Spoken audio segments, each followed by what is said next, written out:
Welcome to another episode of the After the Whistle podcast.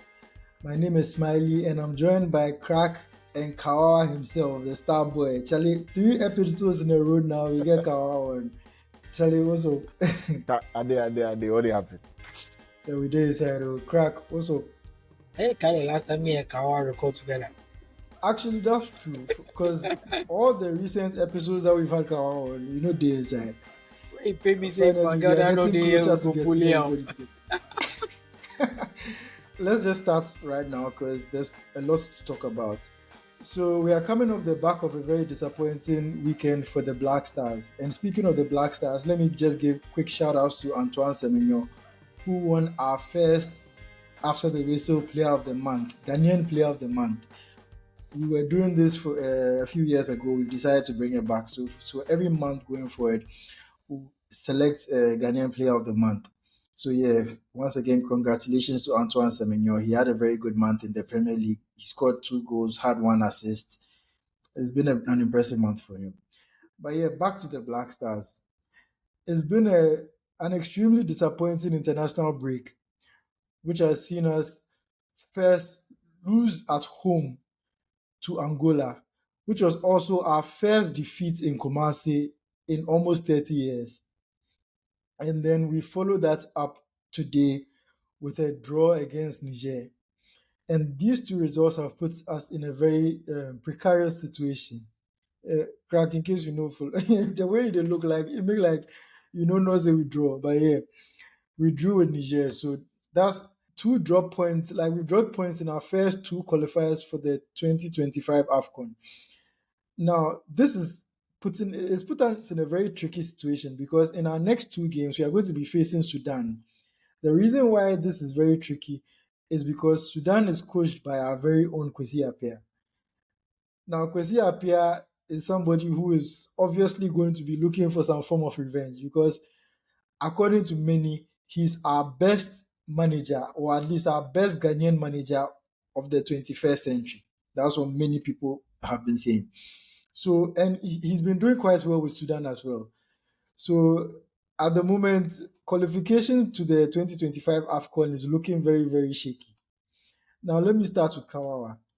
First of all, how do you feel about the 2 results in these past 2 games? Bearing in mind that in the first game, people were giving them sort of a pass because the pitch was terrible.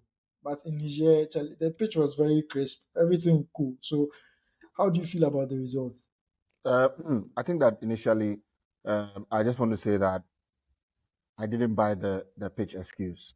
And I mean, the pitch was bad, whatever it was. I mean, it was terrible. It should have been better, whatever. But you don't lose at home against Angola. They also played on the same pitch, and the pitch was bad for both teams. So why do they win? We got better chances. There was a really good chance for Jordan in the last 5 minutes. He couldn't take. There was another good chance that fell to one of our players that they didn't take. And so I felt like it was a game that they could have won if they had taken their chances. And I mean, it was because Angola they were there for the taking for most parts of the game. I think for about the second half, for about 30 minutes into the second half, it was all Black Stars until the Angolans decided to change, bring on fresh legs, and then in the dying embers of the game, they were able to score. But the thing is that the defending was really, really poor for their goal. And Ali Duseidu, I mean, he made up for it with a goal today, but I think that defending in that game against Angola was unforgivable. I mean, you don't defend like that. And it was the reason why he put Abdul Mumin in a lot of stress when he had to clear the ball and then the striker was on hand to tap the ball in. And so I don't buy the pitch excuse. Fine, the pitch was bad, whatever, but you don't lose. And especially when you are guarding a record that has taken 24 years, I don't think that the pitch was much of an excuse to lose the game. And today, the thing is that I've not been shocked really about how the Black Stars are playing. Today, I was watching the game and there was no level of urgency. Even after we scored, they took it as if they had already won the game, and so they were just relaxing, and then Niger took their chance, and then they scored their goal and they leveled things. And so that is where we are as a country when it comes to our team and when it comes to the Black Stars. We have not handled it properly, and I think that instead of us to take it or take the problem head on, we are just trying to circumvent it, trying to find ways of making sure that because we are Ghana, we'll get past these things, and then we'll. But I mentioned earlier, that I think after the AFCON, when we're beating the group stages again, I mentioned that this is just Ghana that has gone back into the period between 1998 to 2006, and in that period, it just mirrors what's happening in this period. In 1998, I think the Black Stars got into the semi-final of the AFCON. I can't really remember, but we were somewhere around there. In 2000, it didn't work out when we, it didn't work out against Mali. In 2002 in Mali, it didn't work out as well. And then in 2004, we didn't qualify. So maybe the AFCON in 2025 will be the one that would mirror what happened in 2004, where we did not qualify. And it won't be shocking though, because that AFCON was also in North Africa, in Tunisia. This AFCON is also in Morocco. And so it's looking increasingly likely that it might not happen for us. And I like that you've mentioned the Sudan factor, because those two games will be extremely difficult. The thing about Kwesi Appiah is that he's trying to build a legacy for himself. And building a legacy means that taking a team like Sudan to the AFCON. I mean, what kind of story would that be if Sudan, a war-torn country at this point, qualify for the AFCON with a Ghanaian coach who beats a Ghanaian team, or who beats a Ghanaian national team to go to the AFCON at the expense of the Ghanaians? And so I feel like we've just kind of like dug up ourselves into a grave, and it's not looking too good for Ghana at this point, because the next two games are against Sudan, home and away. I mean, if we get 3 points, that puts us in 4 points. I think Sudan and Angola are playing now. Whatever result that comes out of that game means that we are either in trouble or we are in a favorable place of qualifying. But I mean, forget all those calculations. They have not helped us in the last two AFCONs, and I don't think that they're going to help us now. Will we beat Sudan? I think that we will probably beat Sudan in one of the games, but the other one, it will be very difficult for us to beat Sudan. Then we have to face Angola away from home and then play Niger at home. These games will not be really easy. The thing also about Kwesi Appiah coaching Sudan that I think that a lot of people need to know is that Kwesi Appiah is a member of the executive committee at the Ghana Football Association. And then this same person is coach of Sudan. How is that possible? Yes. And these were questions we raised earlier when he was elected into the executive committee of the Ghana Football Association. But then the FA made it look like, oh, nothing is going to happen and everything is under control. But now it looks like nothing is under control, really. I mean, if you're going to play a team like Sudan, whose coach is part of your executive committee, what are you going to do at executive committee meetings? Are you going to blank him out? Is he not going to have information or intel on what Ghana is doing before the games? Is he and with him being a professional, would he want Ghana to win at the expense of his job? Or would he beat Ghana knowing that Ghana doesn't make it to the AFCON? These are so many things that I think that are shrouding what should be a really good game against Sudan. Because, I mean, who would have written a script like this, that Ghana would fail to win the first two games and have it all to do in a game against Sudan? It is a must-win. Now, those two Sudan games have become must-wins for Ghana. And where will we go if we do not win those two games? Those are some of the questions that I think that the FA should be asking themselves. And I really want to know if the FA's executive committee is not going to allow Kwesi Appiah to sit in meetings going forward, because we are going to face Sudan. And so the questions we asked at the GFA Congress when he was elected are the questions that we are still asking now. And we were not asking them because we were just trying to be diabolic, or we're just trying to take the buzz out of what looked like a really good GFA Congress.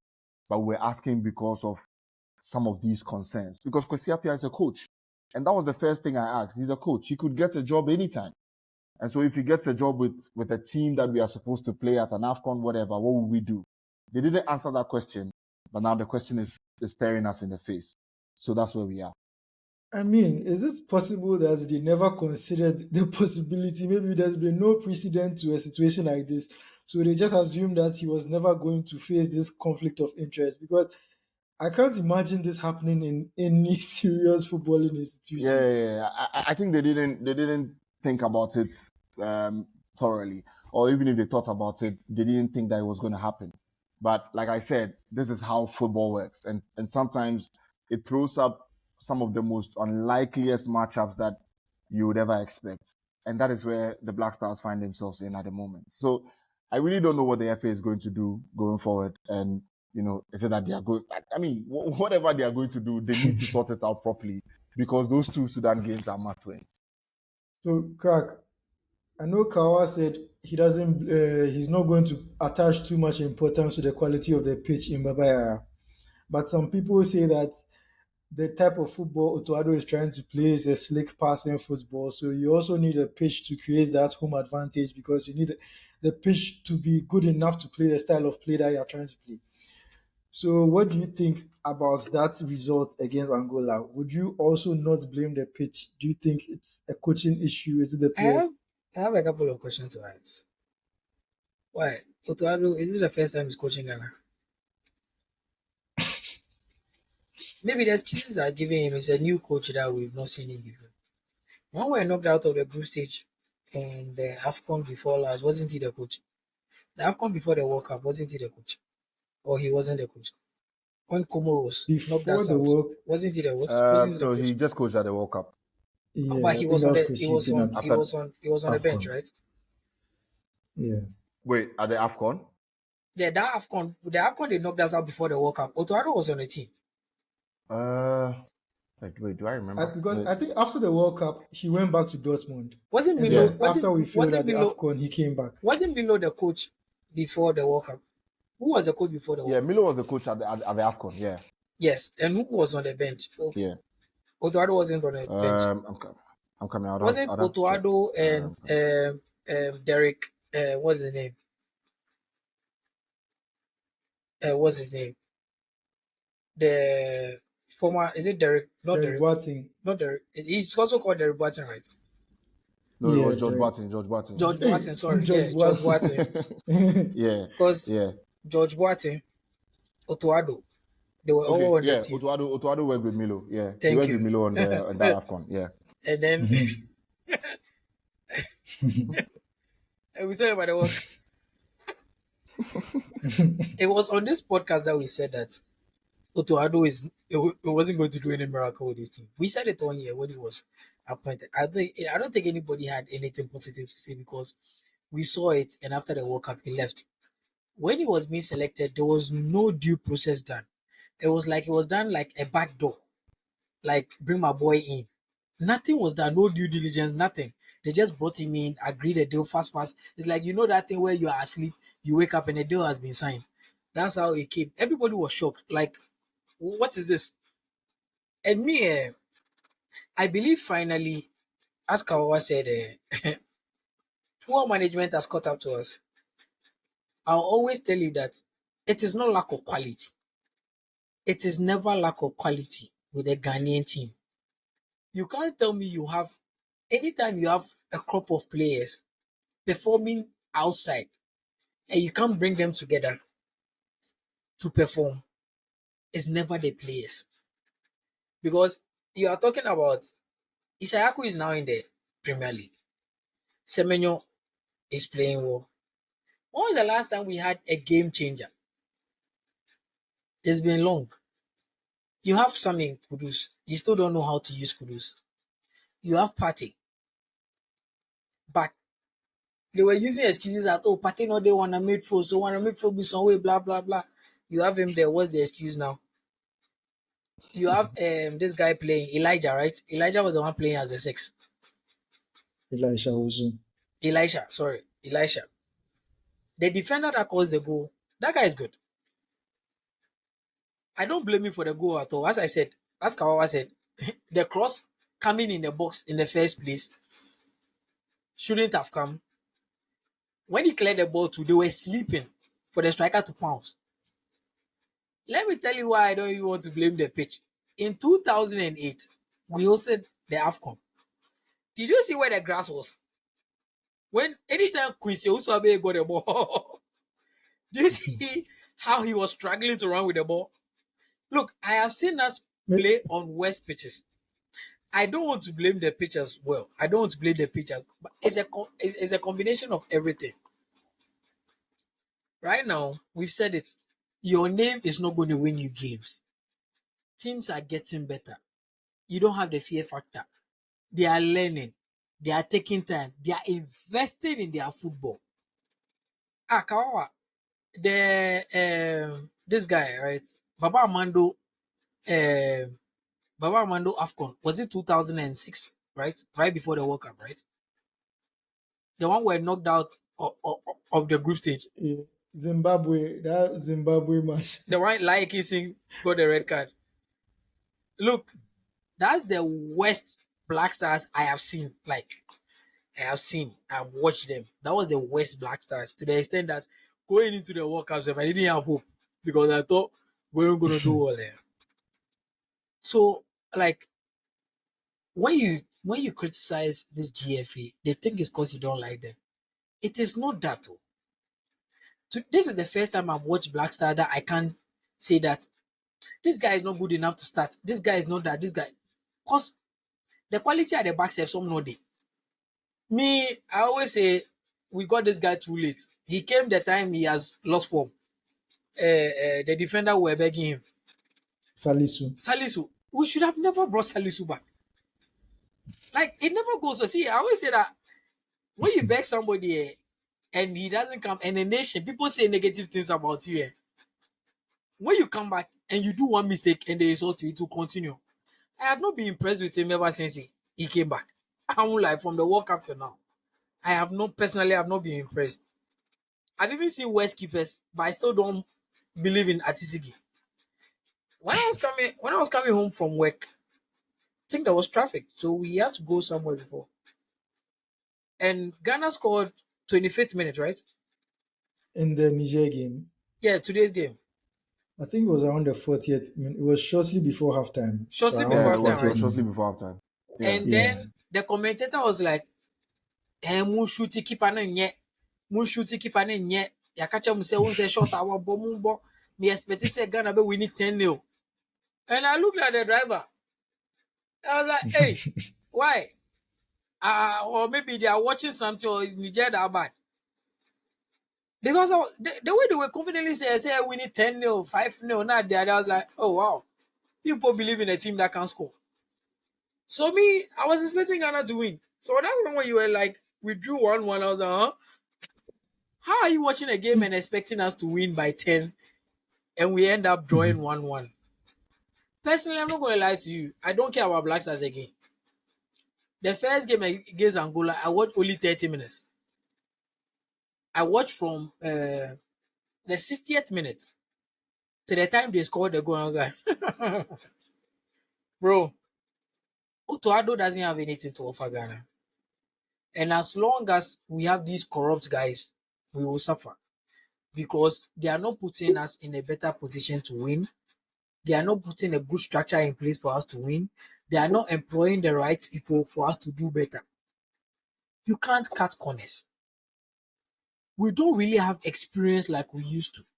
All these guys are young. Even Pate that we rely on him as experience. How many times has Pate performed in a Ghana jersey? How many times has Pate looked inspirational? How many times has Pate taken a game by the scruff of the neck? Look, the day you overstayed is welcome,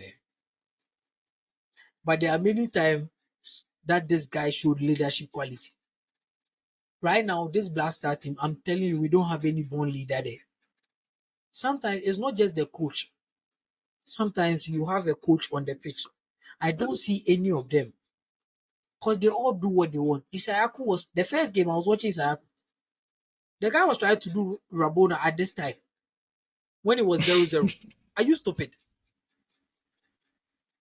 Like, and nobody, and Pate was mute. And whole captain, no, he was mute. He wasn't saying anything.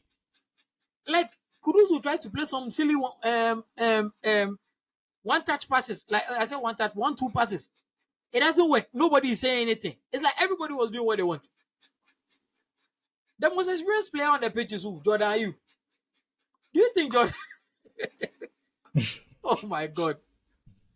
Look, we've seen leaders in the past. We've seen Captain Matthias. Like, I'm not going to lie. If we even had Amate in this team or on the bench, something would have happened. It's like most of these guys, they've not really been through the fire in this Black Stars.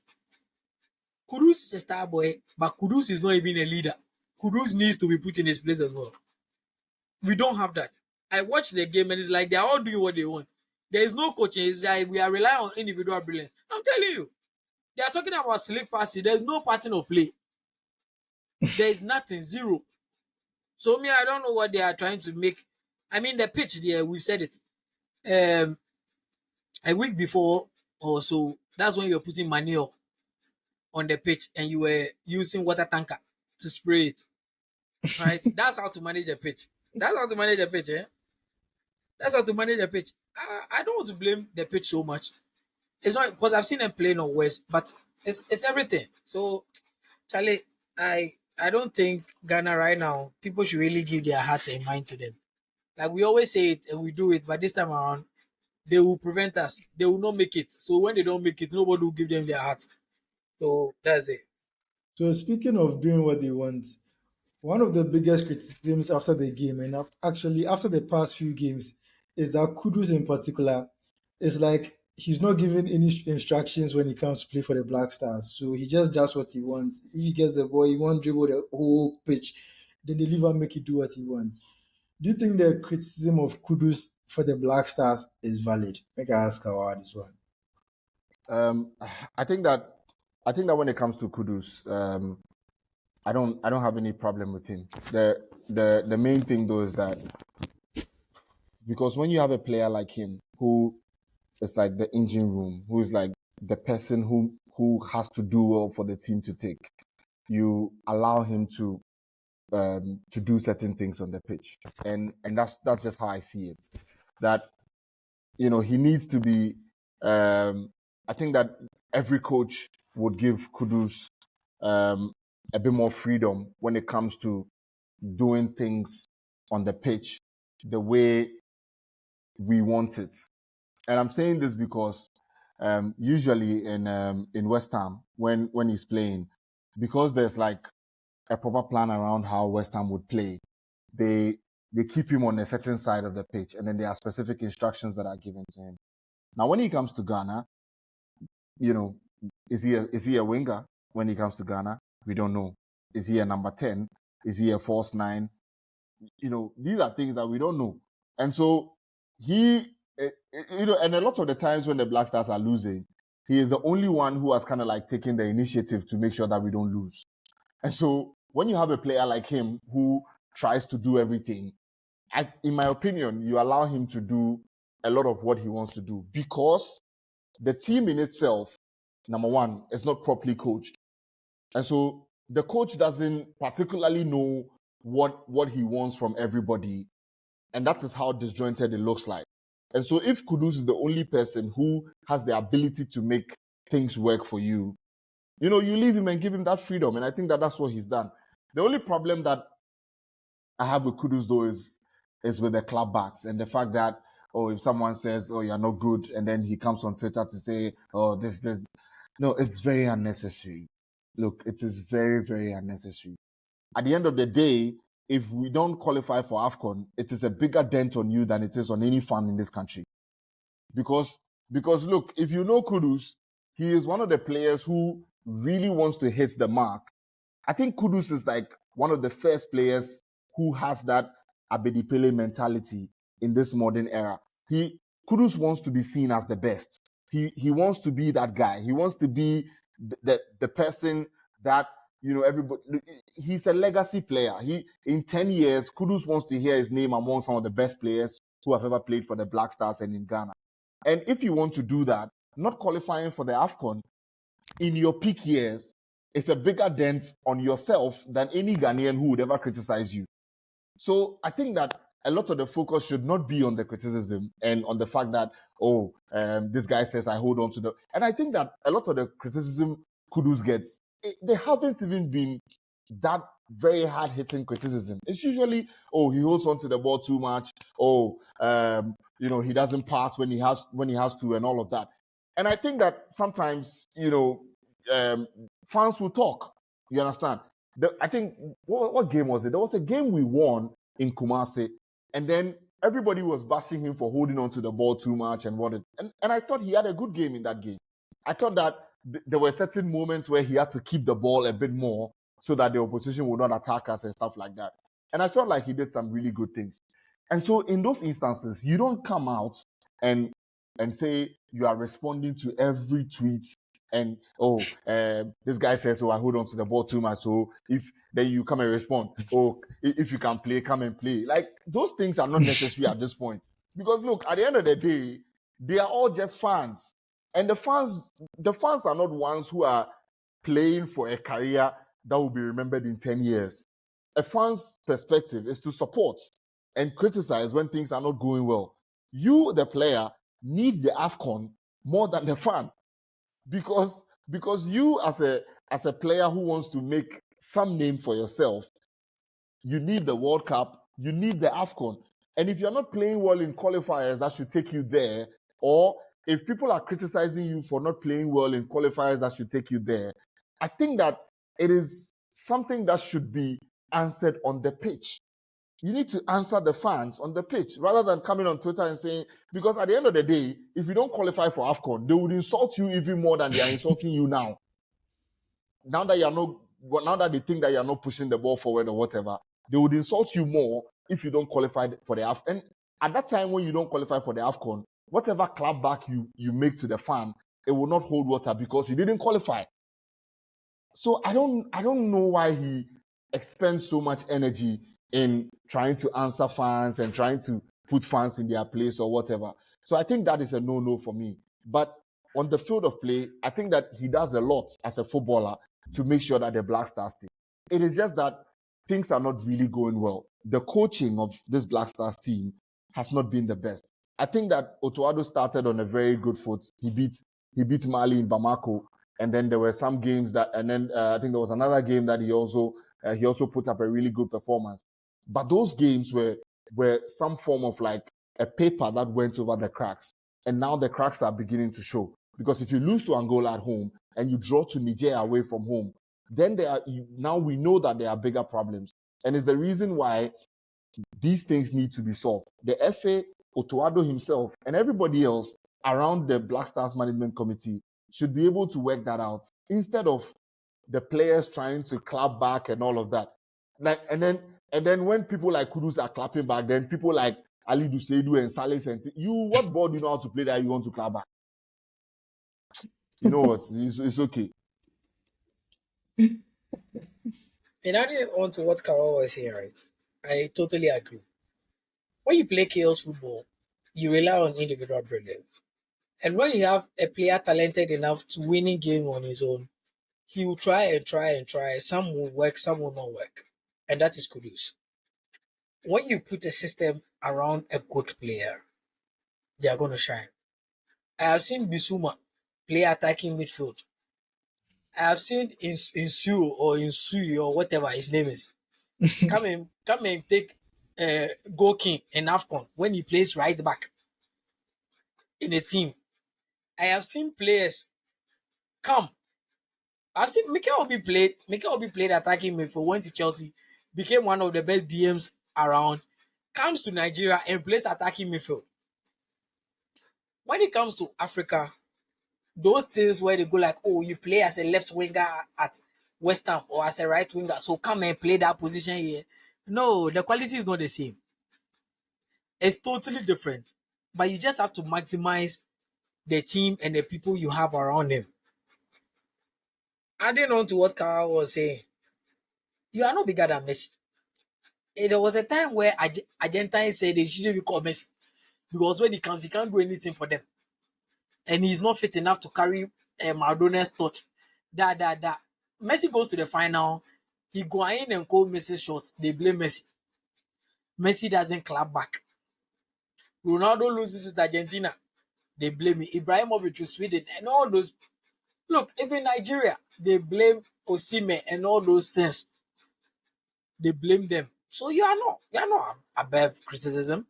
So if you are on Twitter that they are saying that you hold on to the ball too much, it's valid. Fans are always going to share their displeasure. They're going to air it. So why are you replying them? That's what I was saying. Like last time I said it, like, why are you replying fans? Because these same fans that criticize you are the same fans that will praise you when you do well. They are the same fans that you are there. They gave you the Starboy name. It wasn't West Ham that gave you the Starboy name. It wasn't. It was Ghanaian fans that gave you Starboy. Do you get what I mean by that? They picked that from Ghana Twitter and they picked it up there. We gave you Starboy. So these same fans that criticize you today, because nobody wants to lose, so they're also not happy. They're also not happy. So they are also going, you Ali to say, Idia is funny. Idia is funny. Chance na wenya and Bobby. And if they talk, he's also saying something. Because you want actually. But Kudus, I don't have any problem with the way Kudus plays. As I said, when you have to do a lot of things, some don't go your way. Some happens, some don't. We've seen Kudus come on and score 2 goals for us when he missed the first match in the AFCON. He came in the second game, he scored 2 goals. We've seen Kudus in the World Cup shine when everybody was failing. So it's not as if he's not capable of that moment of brilliance, game-winning goal here and there, or game-winning pass here and there. That's it, but he can't do it alone. What's the coach doing? What's our pattern of play? What are we doing? When we get ball, what are we doing? When you get ball, look at it. Do you know? Hey, Charlie. Charlie. Nah, that's all I have to say. So moving on from the Black Stars, earlier last week, they released the top 30 list for the 2024 Ballon d'Or. Now, first of all, this is the first time since 2003 that both Lionel Messi and Cristiano Ronaldo have not been nominated for the Ballon d'Or. So it makes like some end of an era this so Charlie. Shout outs to those two. The dominance is been for a very long time, but it's enough. Make a new crop of players to come shine more. But yeah, there's been a little controversy over the list, particularly from Rodrygo, who came out to say that he deserved to be on the list. Now, Carl, make us start with you again. Do you think Rodrygo deserved to be on the Ballon d'Or nomination list? I mean, I think he did enough. I think he did enough. But I mean, who does he think he deserves to be on the list at the expense of? I think that's what we need to look at, because then we can maybe do a comparison and say, oh, he had a better season than this person, and so he deserves to be there. But I mean, I've not really looked at the entirety of the list. But I think that if Rodrygo says that he deserves to be there, you know, he probably has a point. I think not necessarily like a really, really good point. I mean, he's one player that we can do away with, because I think that what we've reduced the Ballon d'Or to has been, if your team wins and everything, then you deserve a shout. But I think that sometimes your team doesn't necessarily, even if your team wins, you don't necessarily have to be in there because of whatever contribution that you added to the entirety of the team's success. An example would be Morata was in the Spain team that won the Euro, right? Will we say Morata was one of the best players at the Euro? No, you know. So I think that's where sometimes the disparity should be drawn. But I mean, Rodrygo is Brazilian. He has a lot of confidence in himself, and after winning the Champions League, it's obvious that he would expect that his name would be on there. But I think that there were other people who were much more deserving. I mean, even is Nico Williams on the list? Yeah, he's on the list. Yeah, of course he has to be there. And if Nico Williams is on the list, I don't think that Rodrygo did enough, because look, usually what I like to do is that I like to put, when I'm doing a comparison of players. So, for instance, I say that if we put Rodrygo in Nico Williams' place at Athletic Bilbao, does Bilbao win the Copa del Rey? And then if we put Nico Williams in Real Madrid, does Real Madrid win the Champions League? I think that if you do that kind of analysis, you kind of like have your answer because I don't think that Rodrygo does enough to win Bilbao the Copa del Rey. But I think that if Nico Williams is at Real Madrid, they will still win the Champions League anyway. So that shows that I don't want to use the word irrelevance, but that shows that Rodrygo's push or Rodrygo's added quality might not have been that huge in terms of like Real Madrid going on to win the Champions League, because they had Vinicius, they had Bellingham, and they had others who did all the work anyway. Crack, how do you feel about Rodrygo's claim to being in the top 30? You have the list there. Yeah. So if you guys don't mind, I can just go through the list very quickly. I'll try. Yeah, I my want you best to go through. So I want Kawa to see. I want Kawa to see something. Okay, so Bellingham, Ruben Diaz, Phil Foden, Valverde, Emiliano Martinez, Erling Haaland, Nico Williams, Granit Xhaka, Artem Dovbyk, Toni Kroos, Vinicius, Dani Olmo, Florian Wirtz, Martin Odegaard, Mats Hummels, Rodri, Harry Kane, Declan Rice, Vitinha, Cole Palmer, Dani Carvajal, Lamine Yamal, Bukayo Saka, Hakan Calhanoglu, William Saliba, Kylian Mbappe, Lautaro Martinez, Ademola Lookman, Antonio Rudiger, and Alejandro Grimaldo. The Artem Dovbyk no, the Dovbyk no, if I come up for there, You see, the Dovbyk for come up for there make Rodrygo La Liga can top be scorer. bro, you see, ask Kawa why they talk. You see, ask Kawa why they talk. I mean, from the comparison Kawa made, that one is right, but I don't think his frustration wasn't because Nico Williams was there. Right? I'm telling you, almost all the EPL boys that were there, none of them, I'm telling you, almost all of them, they are not supposed to be there ahead of Nico Williams. Odegaard, Saka, look, they are not so. I'm telling you, Declan Rice. Why? Wait, ahead of Rodrygo. Ahead of Rodrygo. I'm telling you. Wait, Saka. So no, Saka ahead of Rodrygo. Please. Oh, maybe agenda. I'm pushing agenda. No be agenda. No be agenda. No be agenda. Are you serious? How? No. No, I will not accept this. So Saka for day ahead of Rodrygo. Eh? See, Saka is ahead of Rodrygo. See me. Okay, I don't think Odegaard is ahead of Rodrygo. I don't think Declan Rice should be. I think so.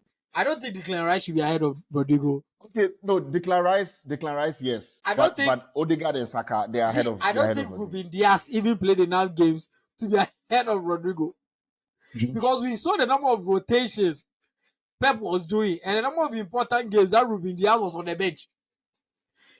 There are players that you mentioned their names that you mentioned some names like that. Hey, Vitinha, no, they know Florian Wirtz. They know Vitinha, they know. You see, like, I understand his frustration in the sense that there are sometimes where like the quality it's on par that Rodrygo like I understand his frustration where he feels disrespected. Because this is not one of those Ballon d'Or lists where Charlie, you go like, you can really get top 15 star boys. So the first time I saw the 30 list, I was like, Charlie, hey, this boy football catch now. And then when the list one is say, hey, these people do they look like they even see how many world-class players are in this list? Think about it, Smiley. How many? You don't have 15 world-class players on this list. Look, what Real Madrid did there. There is no way the three boys shouldn't be on this list. I'm telling you, they all contributed. Jude, Rodrygo, and Vinicius. These three should be on it, no matter what. Rodrygo being Snub was bad. These three should be on that list. No matter what. You see, as you read the 30 list, Because he said, No, you see, this be the thing that they talk about, like basing the Ballon d'Or on just winning trophies. Because look, the the the Leverkusen players who are there,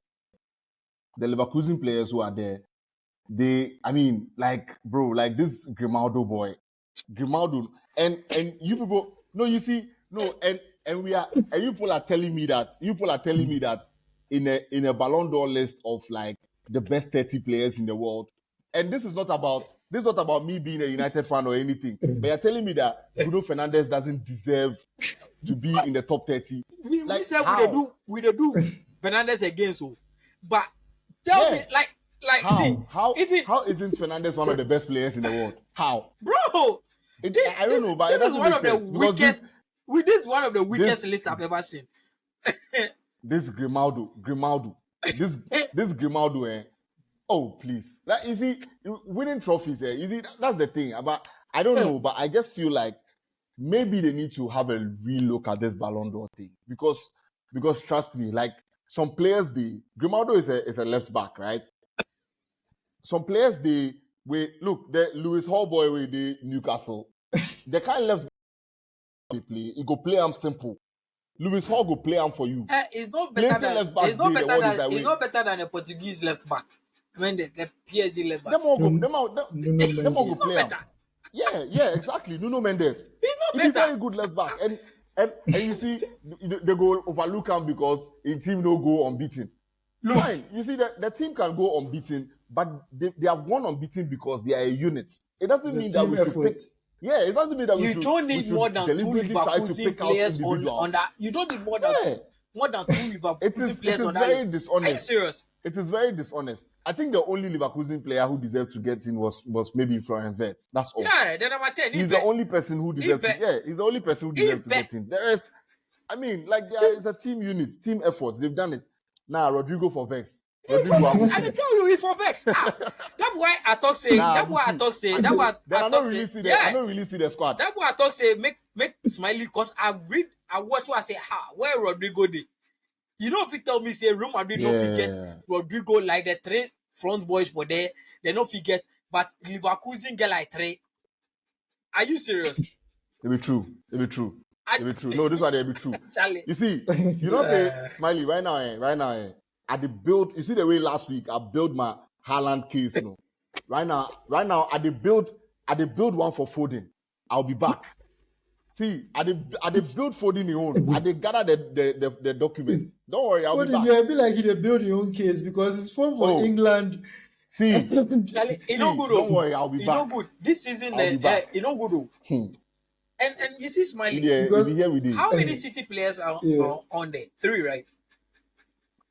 Rodri, Ruben Diaz, Phil Foden. Yeah. No, 4. Haaland 4. Why is Ruben Diaz there ahead of? Why City get 4, where Madrid get 2? No, think about it. Madrid get Vinicius, Carvajal, and Valverde. Okay, and Bellingham. 4. And Bellingham 3. 4. But no, Valverde there. Bellingham, Valverde, Vinicius, Carvajal. Pasia. Actually, and Rudiger also did inside. Rudiger, 5. Rudiger. Massa, hey. No way Valverde for the head of Rodrygo. 6. What?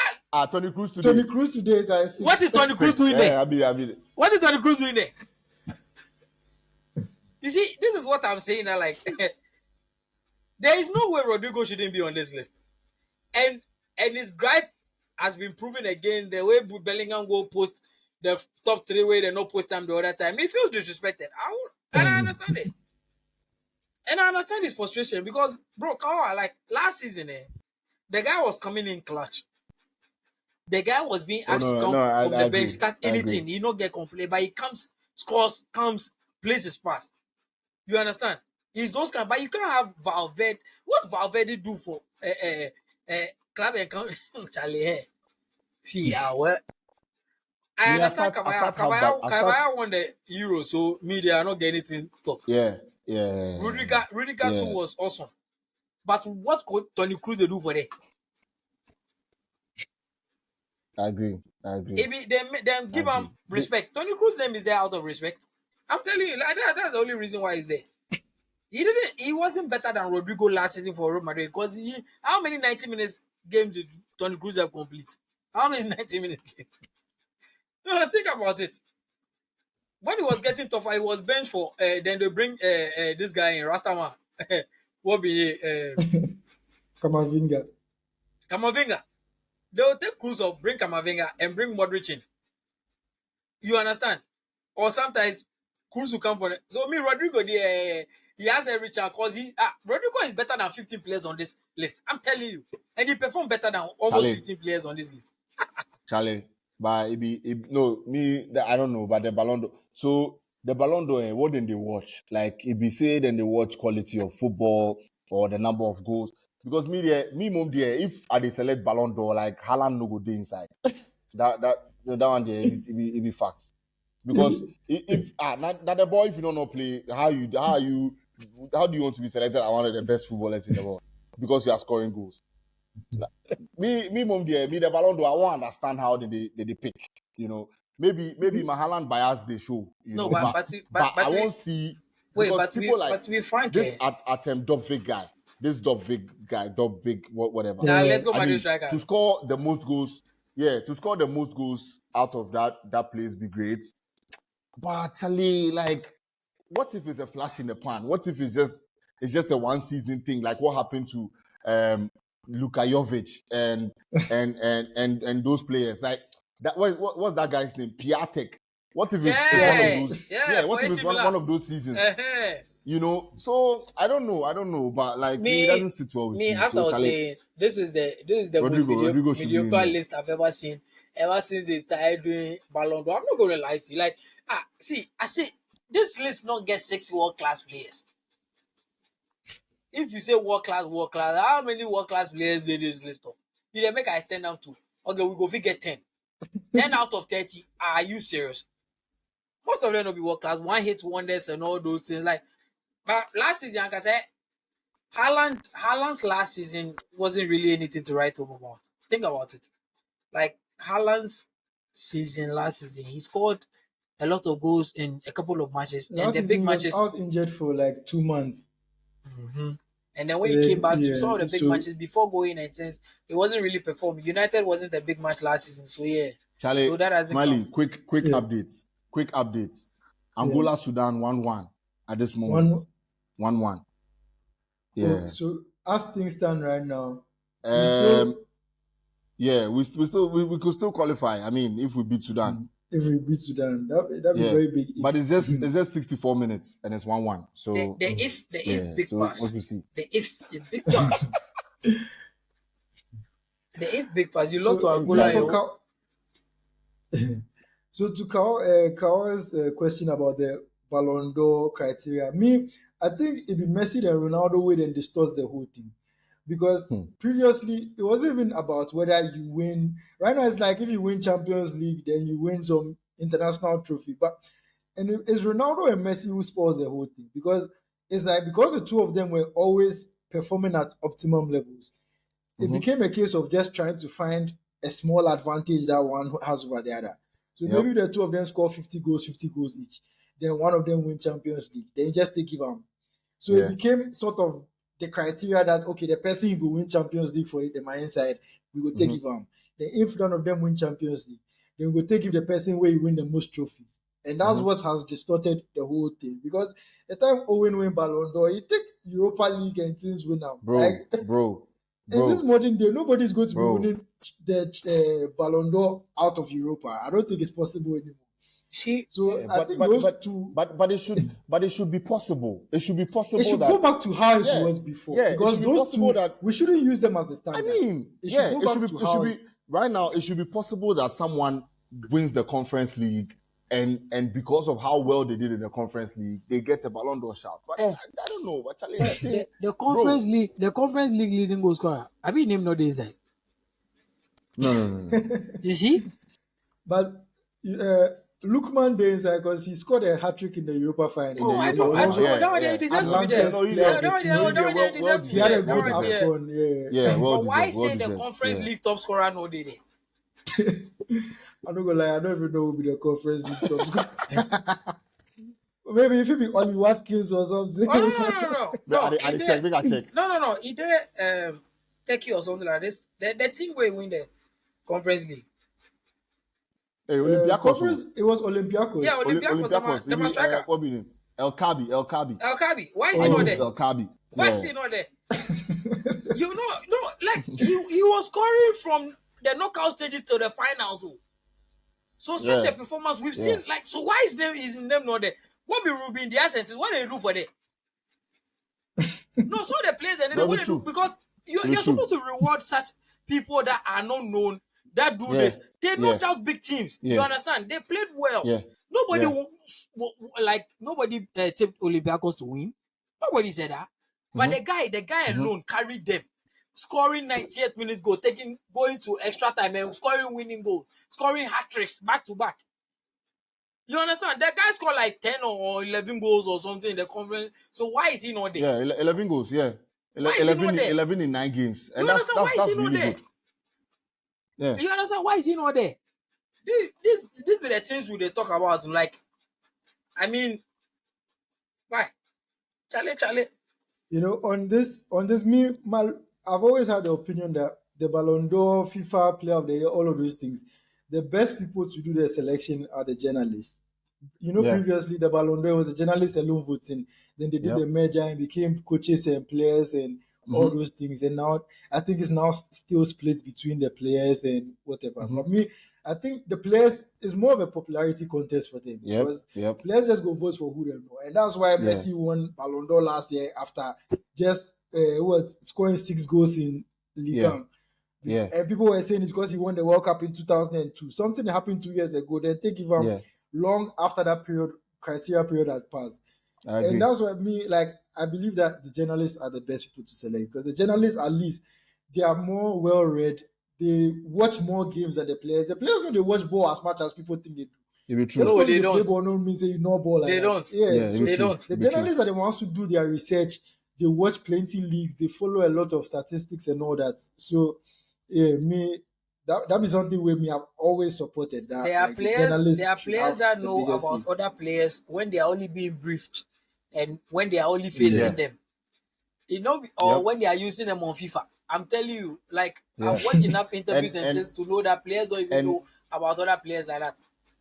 And another thing too is that, for instance, look at how look at what Suarez did when he was at Liverpool. If you are expecting that players would vote for Suarez as Ballon d'Or winner, it's not going to happen. It's never going to happen because they hate him. They hate him. Like nobody at United will vote for Suarez. You know, so those are some of the things. And I feel like a lot of the time, in the players' minds, they are prejudiced. Because, look, someone can have a fight with you on the pitch over something, and then because of that, they will not vote for you, you know, to become best player. But maybe you deserve the best player, but they will not give it to you. Like, and look, it's like maybe Saka, they've named Saka as Ballon d'Or. You think that someone has Spurs will vote for Saka? So these are some of the things, you know. And I feel like, I think, you know, maybe the coaches should vote and then the journalists should vote, but players, nah. Players should be taken out. I believe that players should be taken out. Their bias will always show. Like, I've seen seasons where Messi or Ronaldo shouldn't have been world best, but it was just popularity contest. I said it was just them. They had to give it to them. Like the season, MSN, they won the Champions League. Messi didn't perform better than Neymar or Suarez. I will say it every day. But who won it? Messi. Do you get it? Like that MSN season that Enrique, where they dominated and beat Juventus in the finals. That run, there was a time where Messi was injured for 2 months or something like that. It was like Neymar was carrying the team in his absence. Neymar and Suarez is like they didn't skip a bit. So why is he like you? So it's like, Charlie, these people now, they always find a way to ruin it. They always find a way to ruin it. These people, I don't know, like something is working now, then it's like, let's change it. Let's do this. It's not everything that needs to be changed. Like, there was a season when Suarez scored 80. He had 85 goals and assists the whole season. He didn't even finish in the top 3. No. He finished like 5th or something. Yeah. and that's crazy. And that's crazy. 85 I mean, goals. look, I It's am serious. the biggest Suarez hater, right? But I felt like Suarez deserves more Way from more, way football than Definitely. he more, got. way Yeah, more, he deserved more from football than he got. way more. And also, I feel like that's also another reason why, if you are well behaved as a footballer, things come to you. And that's another reason why I think that there's a possibility Bellingham might win more than Vinicius, given the circumstances that we are seeing at the moment. Because look, Bellingham is a good kid. Like, what does Bellingham do for you to hate That's him? the PR wall and everything. Vinicius is always fighting with somebody. Oh, this player has kicked me. Oh, this person. You see, and those things just infuriate a lot of players, And and then they players might not to want to vote for you and that kind vote. of thing. You know. Yeah, and the players are the ones who vote. You know. And look, we can have a conversation about, or you can go to Atletico Madrid and have a conversation with them and say, Vinicius, Bellingham, who are you voting for? And I'm Oh, sure they'll there will choose be a lot Bellingham. of Atletico Madrid players who will say Bellingham. You understand? And so sometimes I feel like, maybe that the players' idiosyncrasies, the shenanigans that they pull on the pitch, and just look at the football. Because if the football is good, you can actually see it. And that's really what it is. But Vinicius, I mean, it will be very tough for him. The thing is that now that Mbappe is also at Real Madrid, if they win another Champions League, he might not even be in the top 3 because everybody say, oh, Bellingham and Mbappe, and So I feel like every time he may have to outdo himself when it comes to the number of goals. But Vinicius is not that kind of person who will score 40 goals in a season. So those are some of the things that I don't know, but we need to watch it because another thing is that if Bellingham scores 15 goals in a season, he's exceptional because he's not a forward. But Vinicius is a forward, so they expect that he will score way more than Bellingham will score. And so those are some of the things. But I think that Charlie, the Ballon d'Or, it is what it is. I mean, we are going to see a lot more comical awards in the future. But Charlie, how you go to one? So speaking of this, quick one, who are you tipping to win? The front runners, them say it be Rodri, Bellingham, and Vinicius.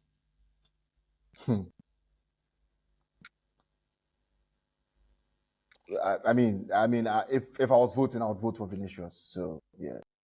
Crack. Vinicius. Yeah. If I was voting, I would vote for Vinicius.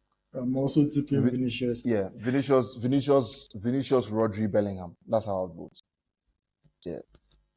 I think Bellingham, maybe because of the Euros, it dampened his claim a bit.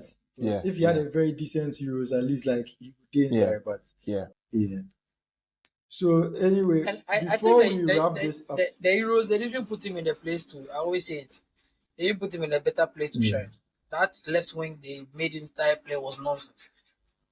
Because he's not a player that he's supposed to be facing right wingers one-on-one to try and take them. That's not his play. He's supposed to be involved. Like that was stupid to put him on the left wing. What is that? it sounds good too. No, you see, he cares a lot more about the structure of his team and not conceding than making people shine. Yeah. No, he just cares about the structure. Actually, he doesn't care what you have to do. He just wants his team to win a 1-0 The guy or a was 2-1 forcing everyone to play. Like he was forcing them when you realized it wasn't working. It's now time for our Who Am I segment. For those who haven't watched this segment, this is our football trivia segment. We give clues and then you guess who the player is. And since we are in the international break, we are going to be using international players. Can't give me some. Since Ghana just guy, they can't worry me last time, so no, I can't do.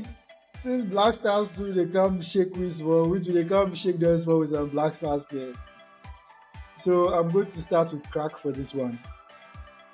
So I am a former captain of the Black Stars who represented Ghana at 2 different World Cups.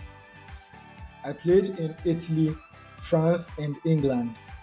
My last international cap was in 2012. Who am I? Played in England, correct. Good. I know I mentioned the clubs because if I mention the clubs, look where you know. I don't like the clubs. Like you mentioned the club, you go make easy. As soon as I mention Sunderland, no, yeah. So come on, this one is for you. I am one of the top 10 appearance makers for the Black Stars. Hmm. I have played in Tunisia and in Ghana, but I never played in Europe. I have spent the last 9 years in the US. Who am I?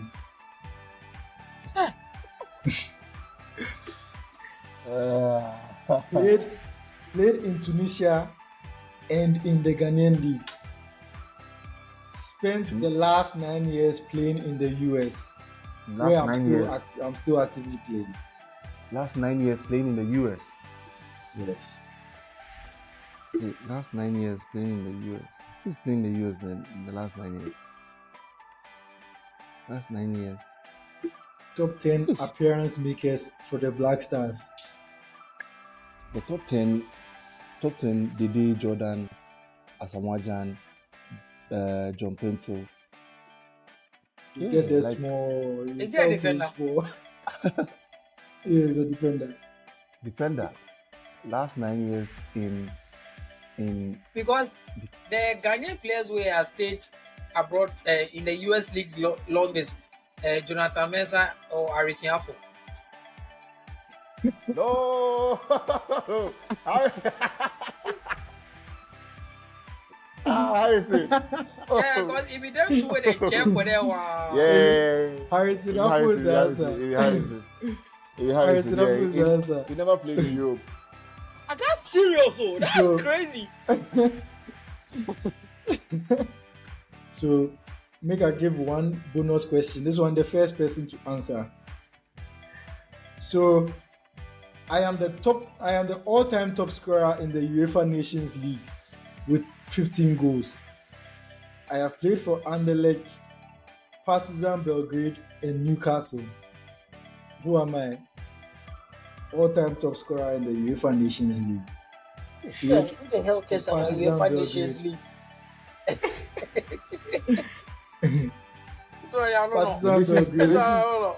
The Nations League, I want some chair pass. Bro, the last one won't be the Portugal. Serbian, he's a Serbian player. Serbia. And he played for Newcastle. Serbian who played for Newcastle. He's also played for another team in England, but I'm not going to mention that one because if I mention that one, people get them. I'm not going to mention that. Mitrovic. Correct. As your man does say another team in England, Mitrovic. He played for Fulham, Charlie. Charlie, Okay, but this is so serious. this one- This is serious. I never know say with the top scorer for the Nations League. He's the all-time top scorer in the That's Nations League. crazy. 15 Wow. goals. Wow. Yeah.